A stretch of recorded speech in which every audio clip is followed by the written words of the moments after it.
Pemirsa, sebuah minibus menabrak truk Fuso yang tengah terparkir di badan jalan di kawasan Jalan Lintas Timur, Kabupaten Tulang Bawang Barat, Lampung. Akibat kejadian tersebut, sebanyak 3 orang tewas dan 5 orang mengalami luka-luka.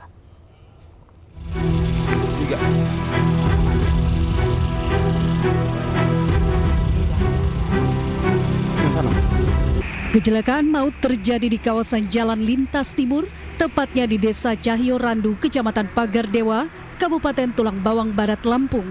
Kecelakaan yang terjadi antara minibus bermuatan 8 orang menabrak truk Fuso yang tengah terparkir di badan jalan. Kendaraan minibus mengalami ringsek parah akibat kerasnya benturan. Proses evakuasi korban yang terjepit berlangsung dramatis lantaran petugas harus menggunakan mesin pemotong untuk mengevakuasi para korban. Seluruh korban langsung dievakuasi ke Rumah Sakit Mutiara Bunda, sementara sopir truk Fuso tidak ada di lokasi kejadian. Kejadian kurang lebih jam 4 pagi. Dia arah dari Jakarta menuju Mesuji, bawa penumpang dan keluarganya.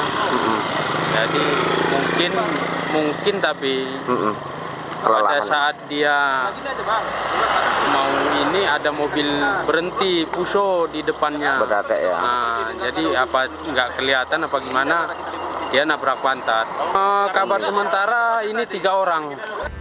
Arus lalu lintas dari arah Bandar Lampung menuju Mesuji maupun sebaliknya sempat mengalami kemacetan hingga 1 km. Kasus kecelakaan ini kini masih ditangani oleh unit Gakum Satlantas Polres Tulang Bawang Barat untuk mengetahui pasti penyebab terjadinya kecelakaan. Sedangkan sopir truk Fuso yang tidak ada di lokasi masih dalam pencarian petugas kepolisian. Dari Tulang Bawang Barat, Lampung, Ahmad Lutfi Rosadi, iNews melaporkan. Tersinggung karena mobilnya disalip, seorang pengemudi mobil di Pekanbaru Riau mengancam supir truk pengangkut gas LPG dengan pisau sangkur. Tidak hanya itu, pelaku juga merupakan seorang pensiunan PNS.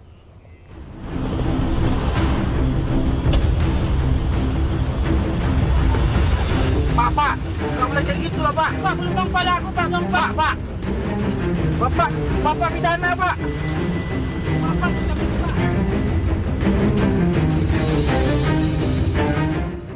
Dalam video yang direkam warga, seorang pengemudi mobil di Pekanbaru Riau mengancam supir truk pengangkut gas LPG dengan pisau sangkur hanya karena tersinggung mobilnya disalip. Pelaku yang merupakan pensiunan PNS bahkan meluapkan kemarahannya dengan memukul kepala supir truk menggunakan gagang pisau.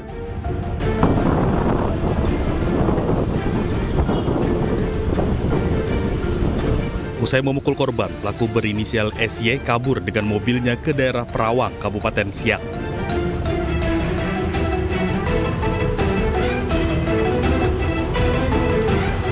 Tak berapa lama setelah kejadian itu, pelaku langsung diamankan dan dibawa ke kantor Polsek Rumbai Pesisir.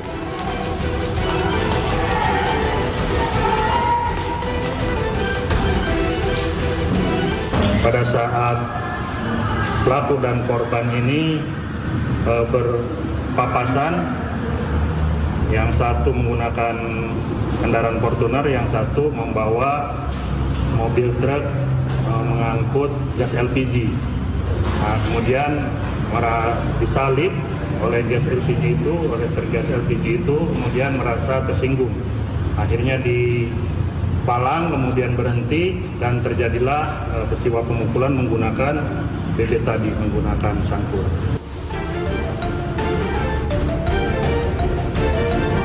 Dari pelaku, polisi mengamankan barang bukti pisau sangkur, baju korban, dan mobil milik pelaku. Pelaku dijerat dengan pasal 351 KUHP tentang penganiayaan dengan ancaman hukuman di atas 3 tahun penjara. Dari Pekanbaru Riau, Indra Yose Rizal, iNews melaporkan. Pemirsa, Kejaksaan Agung menyita uang senilai hampir 1 triliun rupiah dari rumah magelar kasus suap Ronald Tanur, ZR. ZR mengumpulkan uang itu dari gratifikasi penanganan sejumlah perkara saat ia masih menjadi pejabat di Mahkamah Agung. Kejaksaan Agung memamerkan tumpukan uang dan emas hasil penyitaan di rumah magelar kasus suap Ronald Tanur, ZR. Nilai uang yang disita mencapai lebih dari 920 miliar rupiah dalam mata uang dolar Hong Kong dan euro. Selain itu, Kejaksaan Agung juga menyita emas logam mulia seberat 51 kg. ZR mengaku mengumpulkan uang itu dari gratifikasi penanganan sejumlah perkara saat ia masih menjadi pejabat di Mahkamah Agung.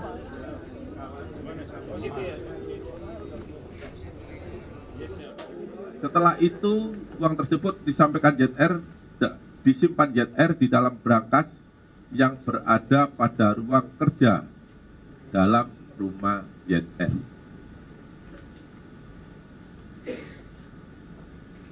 Selain perkara perbuatan jahat untuk melakukan suap tersebut, saudara ZR pada saat menjabat,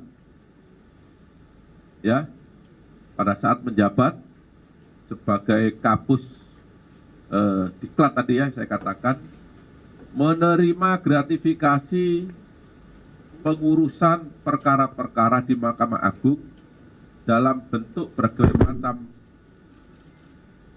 uang, ada yang rupiah dan ada yang mata uang asing. Sebagaimana kita lihat di depan ini, yang seluruhnya jika dikonversi dalam bentuk rupiah sejumlah 920 miliar 912 juta 303.714 rupiah. Kami penyidik sebenarnya juga kaget, ya, tidak menduga bahwa di dalam rumah ada uang hampir 1 triliun dan emas yang beratnya hampir 56 ya kilogram. Nah, jadi itu jawabannya. Ya, kapan ini diperoleh? Berdasarkan keterangan yang bersangkutan, ini dikumpulkan mulai tahun 2000. Tadi yang saya dengar 2012 sampai 2022. Karena 2022 sampai sekarang yang bersangkutan sudah purna tugas. Dari mana uang ini berasal? Menurut keterangan yang bersangkutan bahwa ini diperoleh dari pengurusan perkara. Sebagian besar pengurusan perkara. Sebelumnya pemirsa, Kejaksaan Agung meringkus seorang terduga maklar kasus suap terhadap 3 hakim pengadilan negeri Surabaya yang memvonis bebas Ronald Tanur. Terduga maklar kasus adalah mantan pejabat di Mahkamah Agung berinisial ZR yang ditangkap di kawasan Jimbaran, Bali.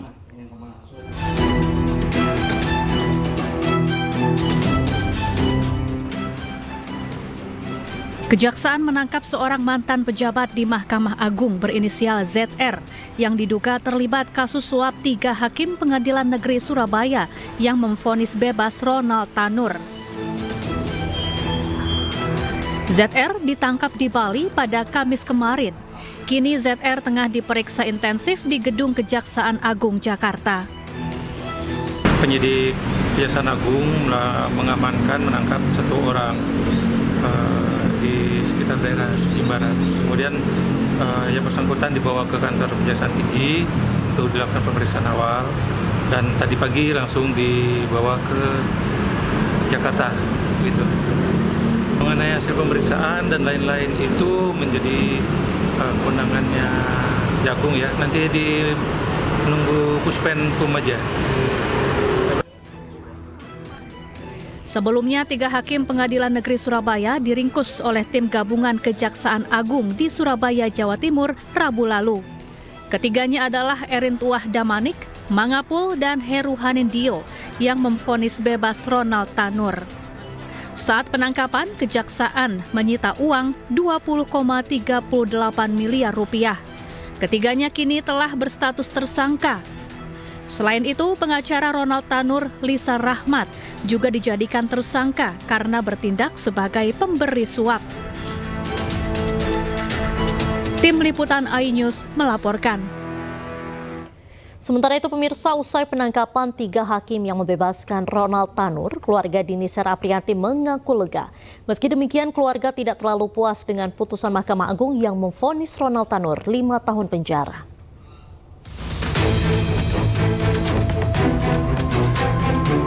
Keluarga almarhumah Dini Sera Aprianti di Kampung Gunung Guruh Girang, Desa Babakan, Kecamatan Cisaat, Kabupaten Sukabumi, Jawa Barat, mengaku lega dengan ditangkapnya 3 hakim Pengadilan Negeri Surabaya dan seorang pengacara oleh Kejaksaan Agung. Meski demikian, keluarga Dini mengaku tidak puas dengan putusan Mahkamah Agung yang menjatuhkan vonis 5 tahun penjara terhadap Gregorius Ronald Tanur. Keluarga berharap agar Ronald Tanur dihukum seberat-beratnya dan keluarga mendapat keadilan. Lega banget lah berkat doa dan perjuangan Abah yang selama ini dibawa ke sana kemari sama kuasa hukum. Ada manfaatnya juga, ada faedahnya gitu. Berkat doa seluruh keluarga dan para media-media semuanya, para penegak hukum, alhamdulillah lah rasanya itu Abah. Kan jam 9 pagi gitu, bahagia, senang, cuman nggak terlalu puas gitu sama hasil keputusannya gitu. Kayak kenapa cuma 5 tahun gitu, sedangkan kan dari buktinya juga kan emang sudah jelas kalau si majelis hakimnya kan emang kena suap gitu kan ya, kena suap gitu. Nah kenapa pasal-pasal yang diberlakukan itu enggak digunakan, maksudnya kenapa harus 5 tahun gitu, sedangkan kan di situ tuntutannya kayak 20 tahun gitu kan. Nah jadi kurang puas gitu. 3 hakim tersebut ditangkap karena diduga menerima suap terkait vonis bebas terhadap Gregorius Ronald Tanur atas kasus penganiayaan hingga menyebabkan Dini Sera tewas pada Oktober tahun lalu. Dari Sukabumi, Jawa Barat, Budi Setiawan, iNews melaporkan. Pemirsa, anggota Kabinet Merah Putih mengikuti upacara Parade Senja di Akademi Militer Magelang, Jawa Tengah. Meski diguyur hujan, Presiden Prabowo Subianto dan seluruh anggota Kabinet mengikuti rangkaian upacara dengan kompak dan hikmat.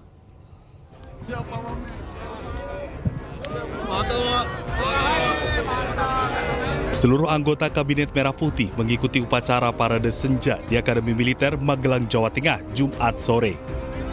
Dengan mengenakan seragam komponen cadangan atau Komcat, mereka kompak dan antusias mengikuti rangkaian kegiatan.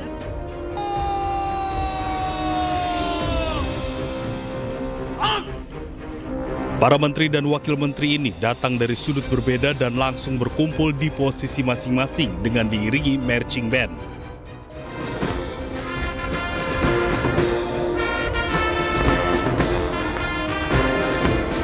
Presiden Republik Indonesia Prabowo Subianto memasuki lokasi kegiatan dan memimpin langsung upacara Parade Senja. Meski diguyur hujan, namun tak menyurutkan semangat seluruh peserta kegiatan. Upacara Parade Senja merupakan salah satu bagian dalam kegiatan retret Kabinet Merah Putih yang dimulai sejak Jumat. Para anggota kabinet dibekali sejumlah materi dan pengarahan sebelum bekerja. Tim Liputan iNews melaporkan. Pemirsa, hari pertama pembekalan anggota Kabinet Merah Putih di Akmil Magelang, seluruh menteri wakil menteri mengikuti acara baris berbaris Jumat pagi. Mereka menggunakan pakaian loreng, komando cadangan atau Komcat.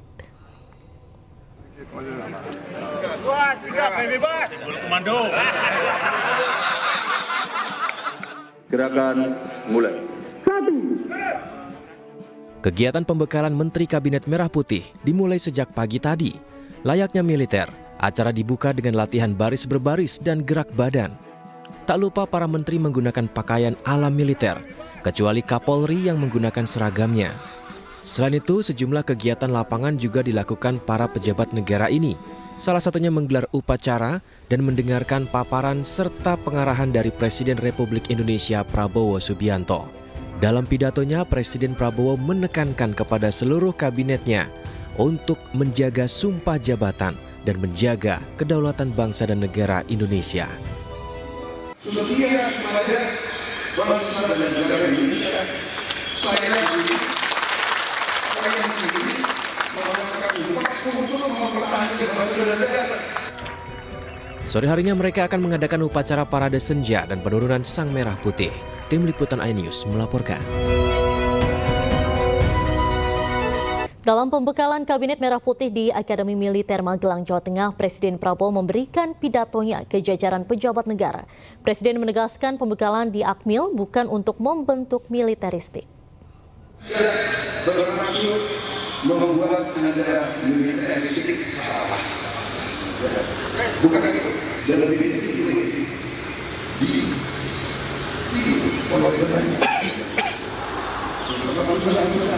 dalam militeristik inti daripada semua usaha adalah disiplin. Kedua, kesetiaan. Benar-benar saudara tidak setia kepada Prabowo, setia kepada bangsa dan negara Indonesia. Saya ini mengatakan 40 mempertahankan bangsa dan negara, setia kepada kita semua.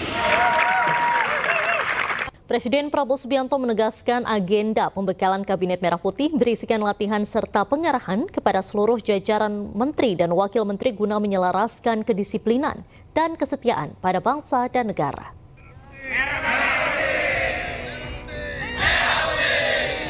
Pengarahan dari Presiden Prabowo Subianto secara langsung diberikan kepada menteri dan wakil menteri berjalan dengan kompak dan solid di Akademi Militer Magelang, Jawa Tengah, Jumat siang. Selain itu, suasana pengarahan juga semakin akrab. Para kabinet Merah Putih berkumpul di tengah kawasan Borobudur Golf yang asri. Di kesempatan ini, Presiden Prabowo Subianto menyampaikan sejumlah hal penting kepada jajaran menteri dan wakil menteri, di antaranya Kabinet Merah Putih diminta fokus dan berkomitmen untuk bekerja mengentaskan kemiskinan, makan bergizi gratis, pemberantasan korupsi, swasembada pangan, hingga swasembada energi.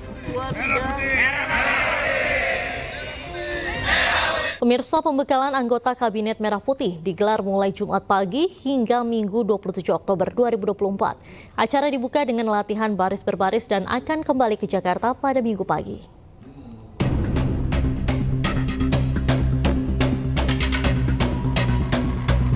Kegiatan pembekalan Menteri Kabinet Merah Putih dimulai sejak pagi hari. Layaknya militer, acara dibuka dengan latihan baris berbaris dan gerak badan.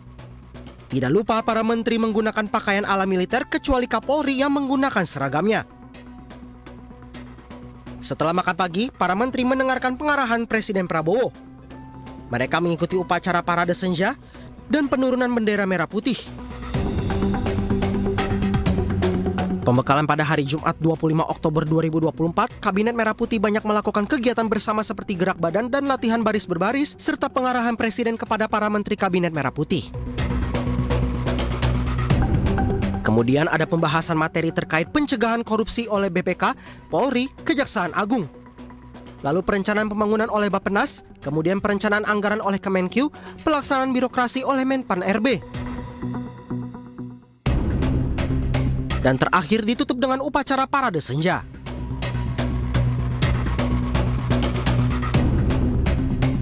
Sementara kegiatan pada hari Sabtu 26 Oktober 2024, Kabinet Merah Putih mendapatkan pembahasan hilirisasi oleh Menteri ESDM dan Menteri BUMN, Food Estate oleh Kementan, dan Makan Bergizi oleh Badan Gizi Nasional. Selain itu, ada juga pembahasan materi Strategic Review oleh Otto Hasibuan dan Malam Keakraban Presiden RI beserta Taruna Akademi TNI dan Polri.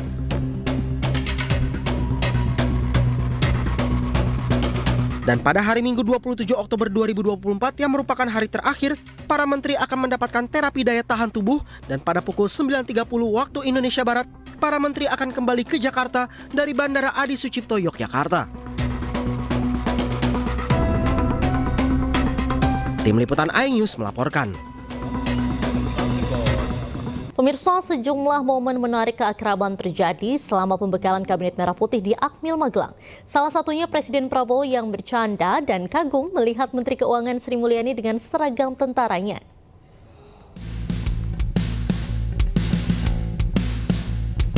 Sejumlah momen menarik terjadi saat pembekalan Kabinet Merah Putih di Akmil Magelang, Jawa Tengah. Salah satunya saat Presiden Prabowo kagum melihat Menteri Keuangan Sri Mulyani mengenakan seragam tentaranya. Presiden bahkan bercanda membandingkan Sri Mulyani mirip dengan Kepala Staf Angkatan Laut Amerika Serikat yang juga seorang wanita. Laksamana, Kepala Staf Angkatan Laut Amerika wanita. Saya dikasih dong, Pak. Nanti. Momen menarik lainnya adalah saat Presiden Prabowo berpidato ke Kabinet Merah Putih. Ia meminta kepada para menteri dan wakil menterinya tidak setia ke Prabowo, tapi harus setia ke bangsa dan negara Indonesia.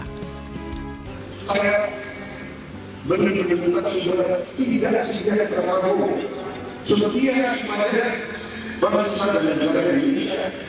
Saya ini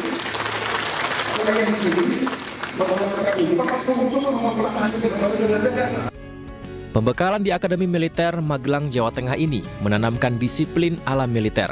Pembekalan di Akmil juga untuk meningkatkan kecintaan kepada bangsa Indonesia. Pemirsa, sejumlah anggota Kabinet Merah Putih mengabadikan momen mereka menjalani pembekalan di Akmil Magelang.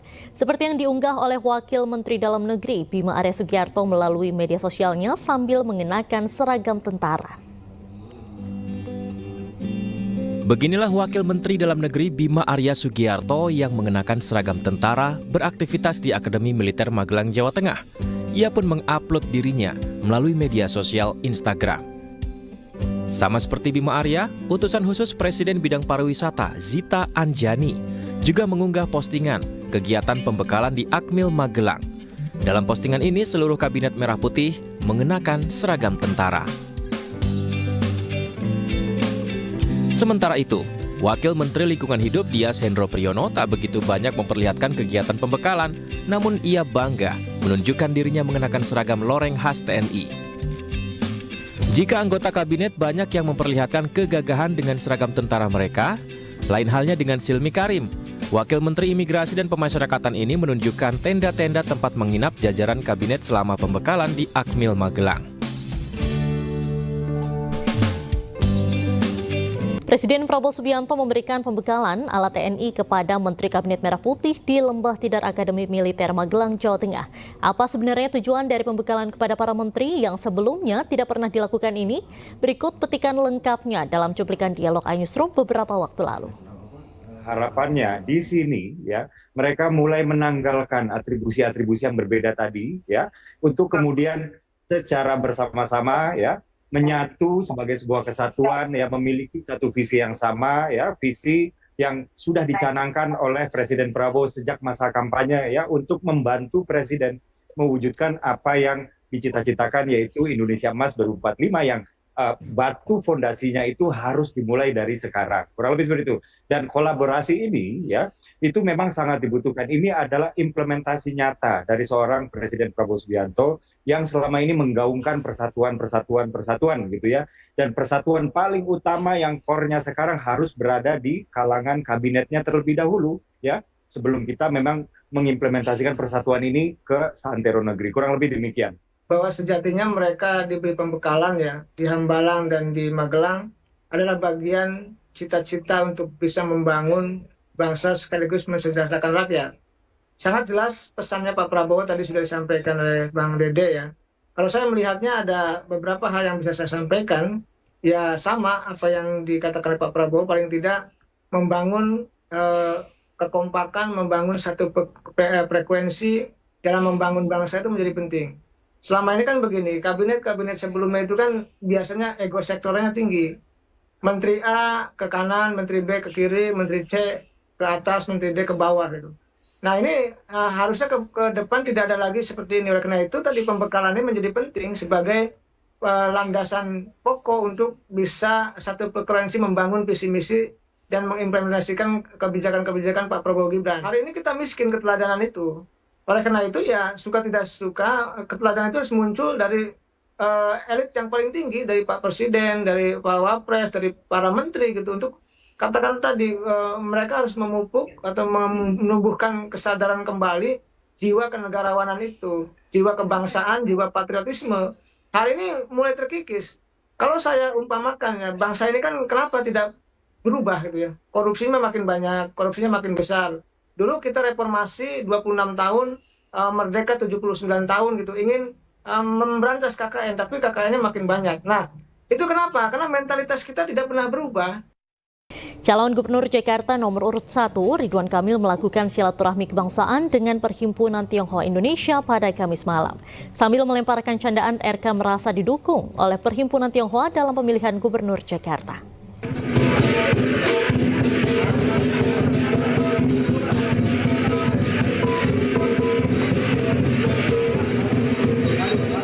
Calon Gubernur Jakarta nomor urut 1 Ridwan Kamil melakukan silaturahmi kebangsaan bersama Perhimpunan Tionghoa Indonesia pada Kamis malam.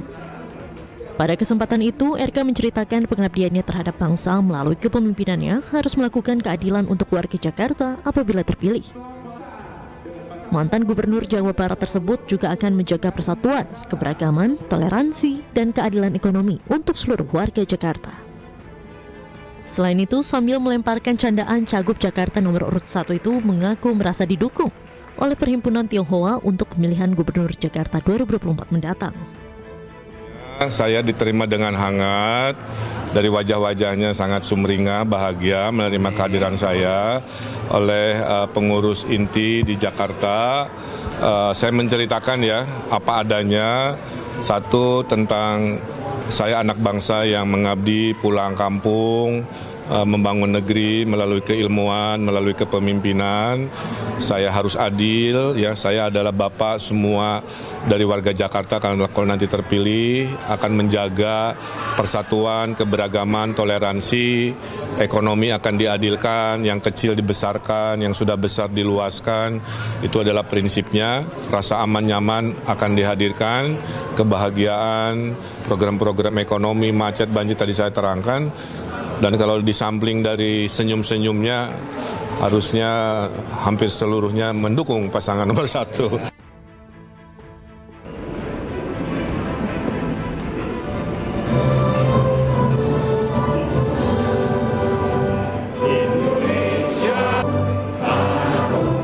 Selain itu, RK juga mengaku telah memaparkan sejumlah target pencapaian, di antaranya menjadikan Jakarta sebagai kota global dan mendukung pencapaian ekonomi Indonesia 8%, sesuai dengan target peningkatan perekonomian tanah air oleh Presiden Prabowo Subianto.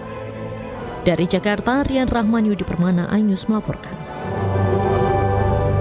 Pemirsa, hari ini calon Gubernur Jakarta Pramono Anung berkunjung menemui warga di Cengkareng, Jakarta Barat. Dalam kunjungannya ini, Pramono mendengarkan sejumlah persoalan warga selama ini tinggal di Jakarta. Selamat datang Mas Pramono Anung di Kelurahan Cengkareng Timur. Calon Gubernur Jakarta nomor urut 3 Pramono Anung melakukan agenda kampanye menemui warga di Kelurahan Kapuk, Kecamatan Cengkareng, Jakarta Barat. Dalam lanjutan kegiatan sapa warga dan belanja masalah, Pramono Anung bersosialisasi dan menerima aspirasi keluhan warga soal permasalahan harga beras, pendidikan, khususnya juga persoalan bagi kaum difabel. Pramono datang dan menyaksikan Cengkareng yang ternyata merupakan salah satu kecamatan padat di Jakarta. Saya ke Cengkareng, Kecamatan Cengkareng adalah salah satu kecamatan paling padat di Jakarta. Ini mungkin kecamatan nomor 2 terpadat setelah Cakung. Kalau tadi lihat apa yang disampaikan, persoalannya masih sama di semua daerah, yaitu Kartu Jakarta Sehat, Kartu Jakarta Pintar, lansia, difabel, dasawisma dan sebagainya. Tetapi di sini juga ada persoalan yang tadi disampaikan berkaitan dengan sembako dan sekolah. Paslon Pramono Rano juga akan mengkaji ulang aturan PPDB dan sistem zonasi serta syarat umur masuk sekolah yang diduga dapat menjadi hambatan siswa untuk tumbuh belajar. Dari Jakarta, tim liputan iNews melaporkan. Pemirsa, pasangan calon gubernur dan calon wakil gubernur Jakarta, Pramono Anung Rano Karno, unggul dalam survei yang dilakukan Ethical Politics dan Astra Buana Sendang.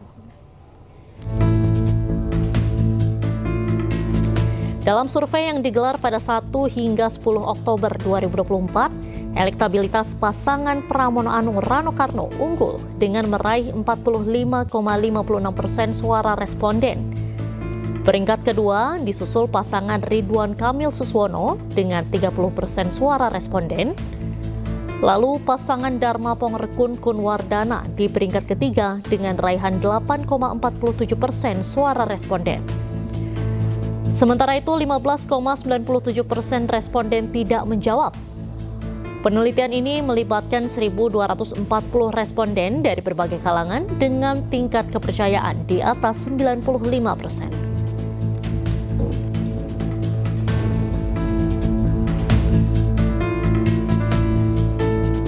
Jelang debat kedua Pilkada Jakarta, hasil survei ketiga pasangan Cagup-Cawagup Jakarta masih terus mengalami perubahan. Data menunjukkan pasangan nomor urut 1 Ridwan Kamil Suswono bersaing ketat dengan pasangan nomor urut 3 Pramono Anung Rano Karno.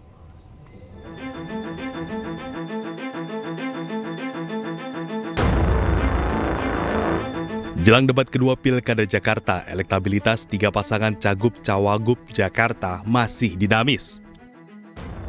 Sejumlah lembaga survei pun merilis data hasil survei terkini. Survei digelar sejak pasca debat perdana Pilkada Jakarta lalu. Poltreking Indonesia merilis survei ketiga paslon Pilgub Jakarta dengan periode 10 Oktober hingga 16 Oktober 2024. Hasilnya, elektabilitas pasangan calon gubernur dan wakil gubernur nomor urut 1, Ridwan Kamil Suswono, unggul di angka 51,6%. Sementara pasangan nomor urut 3, Pramono Anung Rano Karno, menyusul dengan 36,4% dan paslon Dharma Pongrekun Kunwardana di posisi terakhir dengan 3,9%. Hasil ini berbeda dengan survei yang dirilis oleh Lembaga Survei Indonesia. Dalam survei yang digelar sejak 10 hingga 17 Oktober 2024, data dari lembaga survei menunjukkan bahwa pasangan Pramono Anung Rano Karno memimpin dengan 41,6%. Kemudian diikuti oleh Ridwan Kamil Suswono dengan 37,4%. Diikuti dengan Dharma Pongrekun Kunwardana dengan 6,6%. Menariknya, hasil survei dari kedua lembaga ini menunjukkan bahwa sejumlah warga Jakarta masih belum menentukan pilihan, sehingga hasil survei masih terbuka untuk berubah setelah debat kedua nanti. Tim Liputan iNews melaporkan. Pemirsa, debat kedua Pilgub Jakarta 2024 akan digelar Minggu 27 Oktober 2024 mendatang. Masing-masing paslon pun telah bersiap untuk hadapi debat.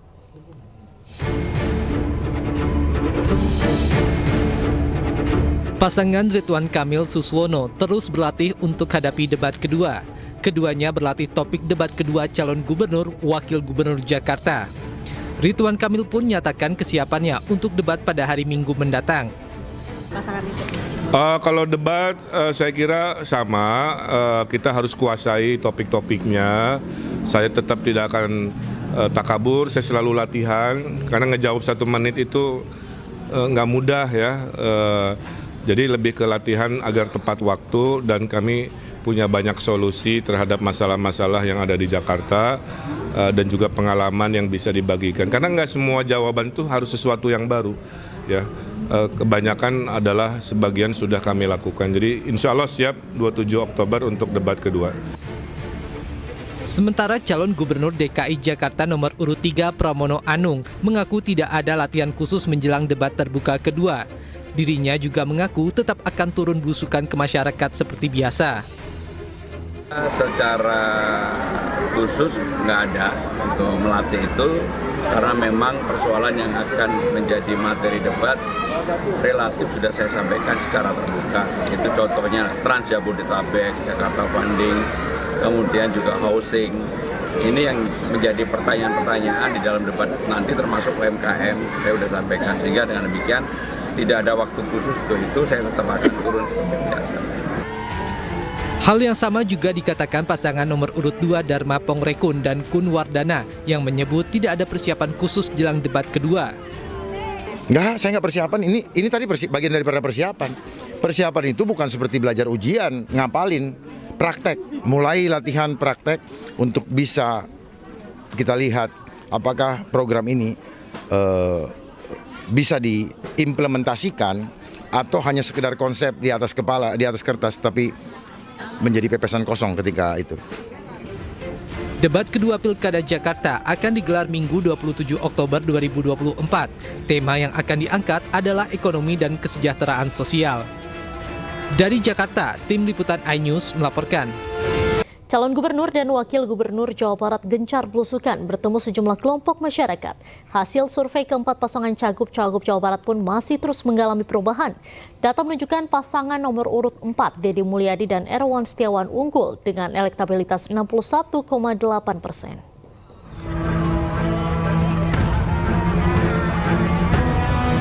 Peta elektoral empat pasangan cagup-cawagup Jawa Barat masih dinamis. Sejumlah lembaga survei pun merilis data hasil survei terkini. Salah satunya, Voxpol Center Research and Consulting merilis survei elektabilitas Pilkada Jawa Barat.